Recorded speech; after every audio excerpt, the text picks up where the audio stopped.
പിന്നെയും വർഷങ്ങൾ പലതും കടന്നുപോയതിന് ശേഷമാണ് ശാരി ചേച്ചിയെ ഞാൻ കാണുന്നത്. അവരാവശ്യപ്പെട്ടതിനനുസരിച്ച് അവരുടെ അടുത്തേക്ക് ഞാൻ ചെല്ലുകയായിരുന്നു. ശാരി ചേച്ചിയെ കണ്ടപ്പോൾ ഞാൻ അന്തം വിട്ടുപോയി. അവരുടെ സൗന്ദര്യമെല്ലാം നഷ്ടപ്പെട്ടിരിക്കുന്നു. നീണ്ടിരുന്ന ആ മുടിയെല്ലാം കൊഴിഞ്ഞു പോയിരിക്കുന്നു. എന്താണ് ചേച്ചിക്ക് പറ്റിയത്? ആകെ കോലം കെട്ടുപോയല്ലോ. ഞാൻ അന്വേഷിച്ചു. എന്നെ കണ്ടപ്പോൾ ക്ഷീണിച്ച ആ മുഖത്ത് ഒരു പുഞ്ചിരി വിടർന്നു. ദുരന്തം എന്നെ വിട്ടൊഴിഞ്ഞിട്ടില്ല മോളെ. ക്യാൻസർ എന്ന മഹാമാരിയുടെ പിടിയിലാണ്. കീമോതെറാപ്പി കഴിഞ്ഞിരിക്കുന്ന അവസ്ഥയിലാണിപ്പോൾ ഞാൻ. ചികിത്സ കഴിയുന്നതോടെ രോഗം പൂർണ്ണമായി ഭേദപ്പെടും എന്നാണ് ഡോക്ടർ പറഞ്ഞിരിക്കുന്നത്. എനിക്കതിൽ വലിയ പ്രതീക്ഷയൊന്നുമില്ല. മരണത്തെ പുൽകാൻ ഞാൻ എന്നെ തയ്യാറായതാണ്. അങ്ങനെയൊന്നും പറയില്ലേ ചേച്ചി. ചേച്ചിയുടെ അസുഖം പൂർണ്ണമായും സുഖപ്പെടും. ഇനിയും വളരെ കാലം ആരോഗ്യത്തോടെ ചേച്ചി ജീവിക്കും. മനസ്സിനെ തളർത്താതിരുന്നാൽ മതി.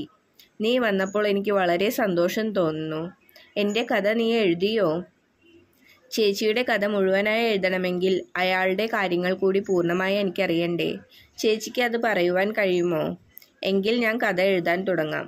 ചേച്ചിക്ക് സംസാരിക്കാൻ ബുദ്ധിമുട്ടൊന്നുമില്ലല്ലോ? എനിക്ക് സംസാരിക്കാൻ ബുദ്ധിമുട്ടൊന്നുമില്ല. അധികം സംസാരിക്കരുതെന്നാണ് ഡോക്ടർ പറഞ്ഞിരിക്കുന്നത്. എങ്കിലും നിനക്കായി ഞാൻ അയാളുടെ അവസ്ഥയെക്കുറിച്ച് പറയാം. അയാളുടെ അവസ്ഥ ഇപ്പോൾ വളരെ ദയനീയമാണ് മോളെ. അയാൾ നേരത്തെ വിവാഹിതനായിരുന്നല്ലോ. 3 പെൺമക്കളുടെ അച്ഛനുമായി. സിംഗപ്പൂരിൽ പോയി ധാരാളം സമ്പാദിച്ചു കൂട്ടി. എല്ലാ സൗഭാഗ്യങ്ങളും നേടിയെങ്കിലും അതെല്ലാം അനുഭവിക്കാനുള്ള യോഗം അയാൾക്കുണ്ടായില്ല. അയാളിപ്പോൾ ശരീരം പൂർണ്ണമായി തളർന്ന അവസ്ഥയിലാണ് കിടക്കുന്നത്. ബോധം മാത്രം നശിച്ചിട്ടില്ല. കണ്ണുകൾ കൊണ്ട് കാണാനും ചലിപ്പിക്കാനും കഴിയുന്നുണ്ട്. സംസാരശേഷിയെല്ലാം നഷ്ടപ്പെട്ടു പോയി. അയാളുടെ സഹോദരിയെ ഇടയ്ക്ക് കാണാറുണ്ടെന്ന് പറഞ്ഞിരുന്നില്ലേ? അവരിൽ നിന്ന് കിട്ടിയ വിവരങ്ങളാണിത്. ഒരു ദിവസം അയാളുടെ സഹോദരി എന്നോട് പറഞ്ഞു, കൃഷ്ണകുമാറിൻ്റെ ഭാര്യയ്ക്ക് നിന്നെ ഒന്ന് കാണണമെന്ന്. അത് കേട്ടപ്പോൾ ആദ്യമൊരു നീരസം തോന്നിയെങ്കിലും ഒന്ന് പോകാൻ തന്നെ തീരുമാനിച്ചു. അയാളുടെ സഹോദരിയിൽ നിന്ന് അഡ്രസ്സും വാങ്ങിച്ചു. പോകാൻ തീരുമാനമെടുത്തുവെങ്കിലും മനസ്സിനുള്ളിൽ ഒരു വടംവലി തന്നെ നടന്നു. പോകണോ വേണ്ടയോ എന്ന് പലവട്ടം ആലോചിച്ചു. എന്നെ നശിപ്പിച്ചവനെ ഞാൻ എന്തിനു കാണണം? കുറച്ചു നേരം ചിന്തിച്ചപ്പോൾ പോകണമെന്നു തന്നെ തോന്നി. വലിയ പ്രഗത്ഭനല്ലേ ആയിരുന്നത്. അയാളുടെ ഇപ്പോഴത്തെ അവസ്ഥ നേരിട്ട് കാണണമെന്ന് തോന്നി. ഏത് ഉദയത്തിനും ഒരു അസ്തമയമുണ്ടല്ലോ. ആ അസ്തമയം നേരിൽ കാണാം. ഞാൻ അതിരാവിലെ തന്നെ എഴുന്നേറ്റു. ദിനകൃത്യങ്ങളെല്ലാം ധൃതിയിൽ ചെയ്തു തീർത്ത് ഉള്ളതിൽ നല്ല ഒരു സാരി എടുത്തു ഉടുത്തു. എല്ലാം പഴകിയ സാരികൾ തന്നെ. സണ്ണിയുടെ ഓട്ടോറിക്ഷ വരാൻ പറഞ്ഞു. അതിൽ കയറിയിരുന്ന സ്ഥലം അഡ്രസ്സും പറഞ്ഞു കൊടുത്തു. 1 മണിക്കൂർ യാത്രയ്ക്ക് ശേഷം ഓട്ടോറിക്ഷ ഒരു വലിയ മാളികയുടെ മുന്നിൽ വന്നു നിന്നു. വലിയ ഗേറ്റിൽ പാറാവുകാരൻ നിൽക്കുന്നത് കണ്ടു. ഞാൻ ആകെ അന്തം വിട്ടു നിൽക്കുകയാണ്. എന്തൊരു വലിയ വീട്! ഇത് തന്നെയായിരിക്കുമോ? എടാ മോനെ, ഈ അഡ്രസ്സ് കാണിച്ച ആ പാറാവുകാരനോടൊന്ന് ചോദിക്ക്, ഇത് കൃഷ്ണകുമാറിൻ്റെ വീട് തന്നെയല്ലേ എന്ന്. സണ്ണി അയാളോട് വിവരം തിരക്കുന്നത് കണ്ടു. അവൻ എൻ്റെ അടുത്ത് വന്ന് പറഞ്ഞു, വീട് ഇത് തന്നെ ചേച്ചി, അകത്തേക്ക് കയറിക്കോളൂ. ഞാനിവിടെ വെയിറ്റ് ചെയ്തു കൊള്ളാം. ഞാൻ ഗേറ്റ് കടന്നു ചെന്നപ്പോൾ പാറാവുകാരൻ എൻ്റെ അടുത്ത് വന്ന് വിവരം അന്വേഷിച്ചു. ഞാൻ കാര്യങ്ങൾ കൃത്യമായി പറഞ്ഞതോടെ അയാൾ അകത്തേക്ക് കയറ്റിവിട്ടു. ഞാൻ വീടിൻ്റെ സിറ്റ് ഔട്ടിലേക്ക് നോക്കിയപ്പോൾ അവിടെ ഏതാ കൃഷ്ണകുമാറിൻ്റെ ഭാര്യ നിൽക്കുന്നു. അകത്തേക്ക് വരൂ ചേച്ചി, കാണാൻ കാത്തു നിൽക്കുകയായിരുന്നു. കൃഷ്ണകുമാറിൻ്റെ ചേച്ചി വരുന്ന വിവരം എന്നെ ധരിപ്പിച്ചിരുന്നു. ശരിയാ, ഞാൻ ചേച്ചിയോട് പോകുന്ന വിവരം പറഞ്ഞിരുന്നു. ഇരിക്കൂ ചേച്ചി. ഞാൻ സോഫയിലിരുന്നു. കൃഷ്ണകുമാറിൻ്റെ ഭാര്യയെ ആകെയൊന്ന് നോക്കി. വെളുത്തു സുന്ദരിയായ പെണ്ണ്. മുൻപൊരിക്കൽ ഞാൻ കണ്ടിട്ടുണ്ട്. ഇപ്പോൾ ഒന്നുകൂടി അഴക് വെച്ചിരിക്കുന്നു. അല്പം തടിച്ചിട്ടുണ്ട്. ചേച്ചിക്ക് എന്താ കുടിക്കാൻ വേണ്ടത്? ശൈലജ ചോദിച്ചു. ഇപ്പോഴൊന്നും വേണ്ട, ഞാൻ കൃഷ്ണകുമാറിനെ ഒന്ന് കാണട്ടെ. എവിടെയാണ് കിടക്കുന്ന മുറി? ദീപേ, ഇങ്ങോട്ട് വരൂ. ഈ ചേച്ചിക്ക് അദ്ദേഹം കിടക്കുന്ന മുറി കാണിച്ചു കൊടുക്കൂ. ദീപ ഇവിടുത്തെ സെർവൻ്റാണ്. കൃഷ്ണകുമാറിനെ ശുശ്രൂഷിക്കാൻ ഹോം നേഴ്സ് ഉണ്ട്. അയാളുടെ പേര് ജോസ് മാത്യു എന്നാണ്. അയാൾ എല്ലാ കാര്യങ്ങളും നോക്കിക്കോളും. ഞാൻ ഇടയ്ക്കൊന്ന് പോയി ക്ഷേമാന്വേഷണം നടത്തും. ശൈലജയുടെ നിർദ്ദേശപ്രകാരം ദീപ എന്നെ കൃഷ്ണകുമാറിൻ്റെ മുറിയിൽ വാതിൽക്കൽ എത്തിച്ചു. അവിടെ നിന്ന് ഞാൻ ആ മുറി ആകെ വീക്ഷിച്ചു. എത്ര വിശാലമായ മുറി! സമ്പത്തിൻ്റെ അതിപ്രസരത എല്ലായിടത്തും കാണാം. മനോഹരമായ ആ മുറിയുടെ ഒരറ്റത്ത് വിശാലമായ കട്ടിലിൽ കൃഷ്ണകുമാർ കിടക്കുന്നു. മുറിയിൽ പ്രത്യേകമായ ഒരു സുഗന്ധം വ്യാപരിക്കുന്നു. ഹോം നഴ്സിൻ്റെ ശുശ്രൂഷയിലാണ് കൃഷ്ണകുമാറിൻ്റെ കാര്യങ്ങളെല്ലാം നടക്കുന്നതെന്ന് പറഞ്ഞപ്പോൾ ഇത്ര ഭംഗിയായും ചിട്ടയായും അയാൾ കാര്യങ്ങൾ നടത്തുമെന്ന് കരുതിയില്ല. എല്ലാ രീതിയിലും രാജകീയമായ പ്രൗഢിയോടെ തന്നെയാണ് കൃഷ്ണകുമാറിനെ കിടത്തിയിരിക്കുന്നത്. എങ്കിലും എന്തോ ഒരു പോരായ്മ ഉണ്ടെന്ന് എനിക്ക് തോന്നി. അദ്ദേഹത്തിൻ്റെ ശരീരം മരവിച്ചു പോയിട്ടുണ്ടെങ്കിലും ബോധമണ്ഡലം നന്നായി പ്രവർത്തിക്കുന്നുണ്ടല്ലോ.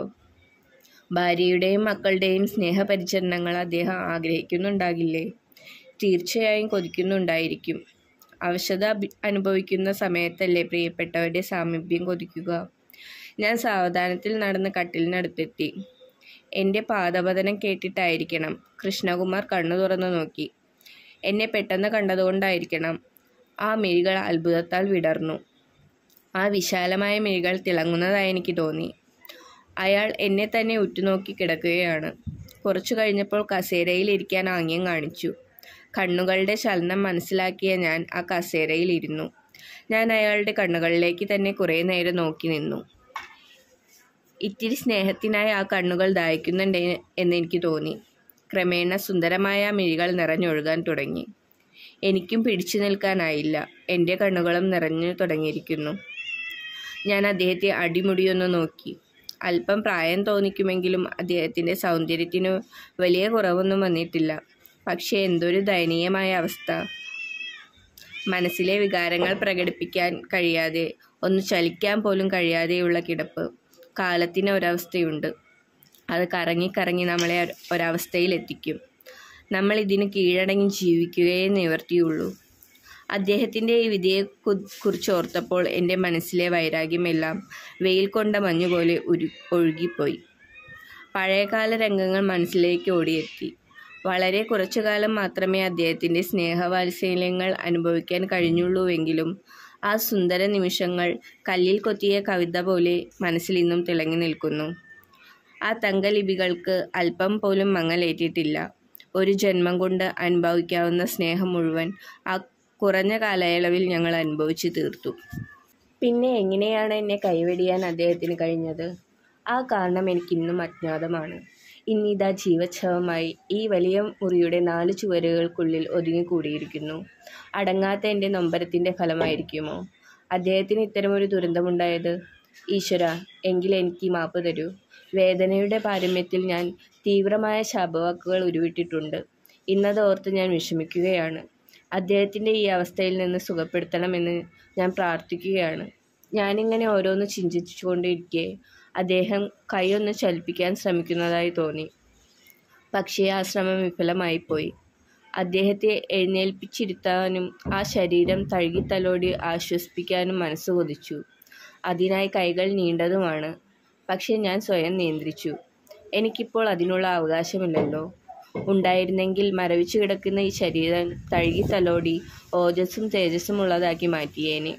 സ്നേഹപരിചരണങ്ങൾ കൊണ്ട് ഏതു രോഗവും മാറ്റിയെടുക്കാവുന്നതാണ്. മനസ്സിൻ്റെ സന്തോഷമല്ലേ ഏതു ചികിത്സയേക്കാളും ഉപരിയായി നിൽക്കുക. എങ്കിലും അദ്ദേഹത്തിൻ്റെ അടുത്തേക്ക് കുറെ കൂടി ഞാൻ നീങ്ങിയിരുന്നു. ആ നെറ്റിയിലും മുഖത്തും സ്നേഹത്തോടെ തഴുകി. ചെവിയിൽ പതുക്കെ പറഞ്ഞു, സാരമില്ല കേട്ടോ. എൻ്റെ മനസ്സിൽ ഒരു ദേഷ്യവുമില്ല. എളുപ്പം സുഖപ്പെടും. സന്തോഷമായിരിക്കൂ. അയാൾ നിർവൃതിയോടെ കണ്ണുകൾ അടച്ചു. പശ്ചാത്താപം കൊണ്ട് ആ മനസ്സ് പിടയുകയാണെന്ന് എനിക്ക് തോന്നി. ഇനിയും ഞാൻ വരാം കേട്ടോ. അദ്ദേഹത്തിൻ്റെ വലതുകരം തലോടിക്കൊണ്ട് യാത്ര ചോദിച്ചു. എൻ്റെ നിയന്ത്രണമെല്ലാം നഷ്ടപ്പെട്ടിരുന്നു. ഞാൻ പെട്ടെന്ന് എഴുന്നേറ്റ് നടന്നു വാതിൽക്കലെത്തി. അവിടെ നിന്നൊന്ന് തിരിഞ്ഞു നോക്കിയപ്പോൾ എന്നെ തന്നെ നോക്കിക്കൊണ്ട് അദ്ദേഹം കിടക്കുകയാണ്. ആ കണ്ണുകളിലെ ദയനീയാവസ്ഥ എന്നെ തളർത്തി. അദ്ദേഹം മാപ്പപേക്ഷിക്കുന്നത് പോലെ എനിക്ക് തോന്നി. എന്താണ് ആ മനസ്സിലിപ്പോൾ വീങ്ങിക്കൊണ്ടിരിക്കുന്നത്? നഷ്ടപ്പെട്ട സൗഭാഗ്യത്തെക്കുറിച്ച് ഓർക്കുകയായിരിക്കുമോ? എന്തായാലും അദ്ദേഹത്തിൻ്റെ ആ അവസ്ഥ കണ്ടു നിൽക്കാൻ കഴിയാതെ അവിടെ നിന്ന് നടന്നു നീങ്ങി. പെട്ടെന്ന് ശൈലജ വന്ന് എൻ്റെ കൈ പിടിച്ച് ഊണമേശയ്ക്കരികിലിരുത്തി. ചേച്ചി ഇവിടെ ഇരിക്കൂ, എനിക്കല്പം സംസാരിക്കാനുണ്ട്. പോകാൻ തിരക്കൊന്നുമില്ലല്ലോ? ഇല്ല, ശൈലജ പറഞ്ഞോളൂ. ചേച്ചിയൊന്ന് വിളിച്ചു കൊണ്ടുവരണമെന്ന് കൃഷ്ണകുമാറിൻ്റെ സഹോദരിയോട് ഞാനാണ് ആവശ്യപ്പെട്ടത്. ചേച്ചി വരില്ലെന്നാണ് ഞാൻ കരുതിയത്. അത്തരത്തിലൊരു വഞ്ചനയല്ലേ ചേച്ചിയോട് കൃഷ്ണകുമാർ ചെയ്തത്? അത് കേട്ടപ്പോൾ ഞാൻ ആകാംക്ഷയോട് ശൈലജയുടെ മുഖത്തേക്ക് നോക്കി. എനിക്കെല്ലാം അറിയാം ചേച്ചി. അദ്ദേഹം എന്നോട് എല്ലാം പറഞ്ഞിട്ടുണ്ട്. ആ കുറ്റബോധത്താൽ നീറി നീറി കഴിയുകയായിരുന്നു. അതുകൊണ്ടാണ് ചേച്ചിയോടൊന്ന് വരാൻ പറഞ്ഞത്. തളർന്നു കിടക്കുന്ന ഈ അവസ്ഥയിൽ കുറ്റബോധത്താൽ നീറുന്ന മനസ്സിന് അല്പം ആശ്വാസം ലഭിക്കുന്നെങ്കിൽ ലഭിച്ചോട്ടെ എന്ന് ഞാൻ കരുതി. ഞങ്ങളുടെ വിവാഹം കഴിഞ്ഞ് വളരെ നാൾ കഴിഞ്ഞതിന് ശേഷമാണ് ഞാൻ ഈ വിവരം അറിയുന്നത്. എൻ്റെ മുൻപിൽ സന്തോഷത്തോടെയാണ് ജീവിക്കുന്നതെങ്കിലും ആ മനസ്സിൽ എന്തോ വിഷമമുണ്ടെന്ന് പലപ്പോഴും എനിക്ക് തോന്നിയിട്ടുണ്ട്. അങ്ങനെ ഒരിക്കൽ ഞാൻ അദ്ദേഹത്തോട് ചോദിച്ചു, കൃഷ്ണകുമാർ, നിങ്ങളുടെ മനസ്സിൽ കാര്യമായ എന്തെങ്കിലും വേദനയുണ്ടോ? നിങ്ങൾക്ക് എന്നെ പൂർണ്ണമായും ഉൾക്കൊള്ളാൻ കഴിയുന്നില്ലല്ലോ. എന്തോ മാനസികമായ ഒരകൽച്ച എനിക്ക് തോന്നിപ്പോകുന്നു. എന്നോട് പറയാൻ കഴിയുന്നതാണെങ്കിൽ പറയൂ. നിങ്ങൾക്കതൊരു വലിയ ആശ്വാസമായിരിക്കും. കുറച്ചു സമയത്തെ മൗനത്തിന് ശേഷം അദ്ദേഹം പറയാൻ തുടങ്ങി.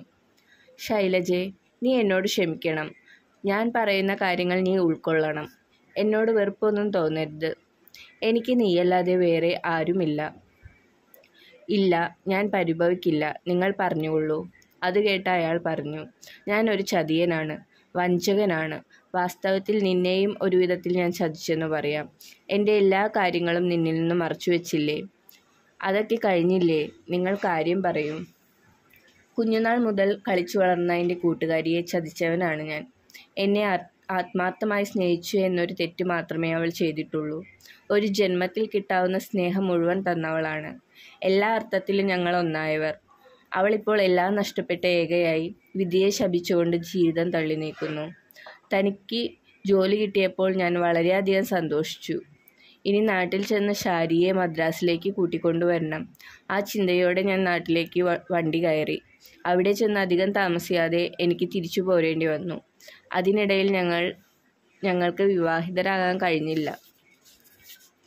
അതിനിടയിൽ ഞങ്ങൾ പരസ്പരം സ്നേഹം പങ്കിടുകയും ചെയ്തു. ഉടനെ തിരിച്ചു ചെല്ലാമെന്നും വിവാഹം കഴിച്ച് കൂട്ടിക്കൊണ്ടുവരാമെന്നും പറഞ്ഞിട്ടാണ് ഞാൻ പോന്നത്. അവൾ അമ്മയാകാൻ പോകുന്നു എന്ന വിവരം എത്ര സന്തോഷത്തോടെയാണ് എന്നെ അറിയിച്ചത്. ഞാനും ആ വാർത്തയിൽ സന്തോഷവാനായിരുന്നു. പക്ഷേ വിധി വൈപരീത്യം എന്ന് പറയട്ടെ, എനിക്ക് പിന്നെ നാട്ടിലേക്ക് പോകാൻ കഴിഞ്ഞില്ല. എൻ്റെ ജ്യേഷ്ഠന്മാരുടെ വ്യാജ വാക്കുകളിൽ ഞാൻ വീണുപോയി. അവളെക്കുറിച്ച് അനാവശ്യമായ പല കഥകളും അവർ മെനഞ്ഞുണ്ടാക്കി. അതിലേക്കായി പല തെളിവുകളും അവർ നിരത്തി. വിഡ്ഢിയായി ഞാൻ അതെല്ലാം വിശ്വസിച്ചു. അവളുടെ സ്നേഹം മനസ്സിലാക്കാതെ, അവളുടെ മനസ്സിൻ്റെ വേദന മനസ്സിലാക്കാതെ നിഷ്കരണം ഞാൻ കൈവെടിഞ്ഞു. ഏത് ഗംഗയിൽ മുങ്ങിയാലാണ് എനിക്ക് പാപമോചനം ലഭിക്കുക? അവളെ മാനസിക പീഡനത്താൽ ചുട്ടുകൊന്നു എന്ന് പറയുന്നതായിരിക്കും ശരി. അവൾ പ്രസവിച്ച കുഞ്ഞ് ജീവിച്ചിരിപ്പുണ്ടോ എന്ന് പോലും ഞാൻ അന്വേഷിച്ചില്ല. ഇപ്പോൾ എനിക്ക് വലിയ കുറ്റബോധം തോന്നുന്നു. ഞാൻ മനുഷ്യരൂപമുള്ള ഏതോ നികൃഷ്ട ജീവിയാണ്. കാലം എനിക്ക് മാപ്പ് തരില്ല. ഇനിയിപ്പോൾ ഞാൻ എന്തെങ്കിലും സഹായം ചെയ്യാമെന്ന് വെച്ചാൽ അഭിമാനിയായ അവൾ സ്വീകരിക്കില്ല. അന്തസ്സോടെയാണ് ഇന്നവൾ ജോലി ചെയ്ത് ജീവിക്കുന്നത്. ഇത്രയും പറഞ്ഞു കഴിഞ്ഞപ്പോഴേക്കും അയാളുടെ കണ്ണുകൾ നിറഞ്ഞൊഴുകി. നിങ്ങൾ സമാധാനിക്കൂ. എല്ലാം കഴിഞ്ഞില്ലേ? ഇനി എന്തു പറഞ്ഞിട്ടും കാര്യമില്ലല്ലോ. എല്ലാം വേണ്ട സമയത്തല്ലേ ചെയ്യേണ്ടത്. അങ്ങനെയാണ് നിങ്ങളുടെ കഥ ഞാൻ അറിഞ്ഞത്. ഷാരി ചേച്ചി അദ്ദേഹത്തെ കാണാൻ ഇനിയും വരണേ. അത് അദ്ദേഹത്തിന് വലിയ ആശ്വാസമായിരിക്കും. ശൈലജയെ, ഞാൻ വരാൻ ശ്രമിക്കാം. ശൈലജ തന്ന ചായയും കുടിച്ച് പടിയിറങ്ങുമ്പോൾ മനസ്സിന് വല്ലാത്ത ഭാരം അനുഭവപ്പെട്ടിരുന്നു. ഞാൻ ഇത്രയൊന്നും പ്രതീക്ഷിച്ചില്ല. ഇത് വല്ലാത്തൊരവസ്ഥ തന്നെ. നാം ഈ ഭൂമിയിൽ ചെയ്യുന്ന കർമ്മങ്ങളനുസരിച്ചായിരിക്കും ഫലം ലഭിക്കുക എന്ന് ഞാൻ ചിന്തിച്ചു പോയി. വരാമെന്ന് പറഞ്ഞു പോന്നെങ്കിലും പിന്നീട് ഒരിക്കലും ഞാൻ പോയിട്ടില്ല. വൈരാഗ്യം കൊണ്ടൊന്നുമല്ല, ആ ദയനീയാവസ്ഥ കാണാൻ കഴിയാഞ്ഞിട്ടാണ്. കുറേ നാളുകൾക്ക് ശേഷം ഞാൻ അറിഞ്ഞു അയാളുടെ ഈ ഭൂമിയിലെ ജീവിതം അവസാനിച്ചു എന്ന്. അന്നും ഞാൻ ഒരുപാട് കരഞ്ഞു. കാരണം നിൽക്കാത്ത ഓർമ്മകൾ അലയടിച്ചു കൊണ്ടിരിക്കുന്ന ഒരു മഹാസാഗരമാണ് മോളെ എൻ്റെ മനസ്സ്. ഇതാണ് എൻ്റെ കഥ. എല്ലാം നീ കേട്ട് കഴിഞ്ഞല്ലോ. നീ ഇനി എൻ്റെ അടുത്ത് വരുമ്പോൾ നിൻ്റെ കയ്യിൽ എൻ്റെ കഥയുണ്ടായിരിക്കണം. ഞാനത് വായിച്ചതിന് ശേഷമേ ഇഹലോകവാസം വെടിയൂ. ഞാൻ ഇറങ്ങട്ടെ ചേച്ചി, പിന്നെ വരാം. ഷാരി ചേച്ചിയുടെ കയ്യിൽ ഒരു കെട്ട് നോട്ടെടുത്ത് ഏൽപ്പിച്ചു. വിസമ്മതം പ്രകടിപ്പിച്ചുവെങ്കിലും സ്നേഹനിർഭരമായ നിർബന്ധത്തിനു മുന്നിൽ വഴങ്ങുകയായിരുന്നു. ചേച്ചിയോട് യാത്ര പറഞ്ഞ് ഞാൻ ഇറങ്ങി. ആ കണ്ണുകൾ നിറയുന്നത് കണ്ടു നിൽക്കാൻ എനിക്കായില്ല. പിന്നീട് ഞാൻ അവരെ കാണാൻ പോയില്ല. ഷാരി ചേച്ചിയുടെ കഥ കറുത്ത മഷിയിൽ എഴുതുവാൻ തുടങ്ങിയപ്പോൾ ഞാൻ അറിഞ്ഞു ചേച്ചി കറുത്ത പുകമറയ്ക്കുള്ളിൽ അലിഞ്ഞു ചേർന്നിരുന്നു.